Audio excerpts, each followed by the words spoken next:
In Premiere Pro, the default view is nice and clean and streamlined to keep the project panel very easy to see and understand. One of the things that's nice, though, if you want a little bit more info, is that you can go to the project panel menu and choose this preview area. We're going to go ahead and enable that, and now look what happens. We have this place up here. Actually, let me make this a little bigger so we can see. So each of these things, as we click on them, show us a thumbnail and some info up here on each of the different media that we're clicking on. So if we click on the sequence, we can see all about that sequence. We can even scrub through it in a tiny little timeline.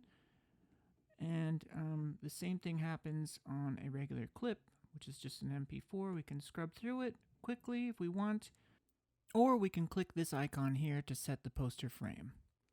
So that's pretty handy.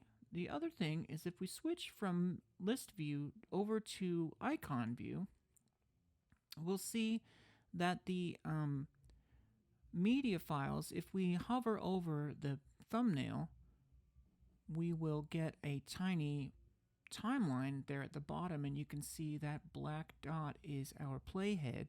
It's a little bit dependent upon your system resources, so if we're taxing it in some other way, you may notice that it takes a little bit to catch up.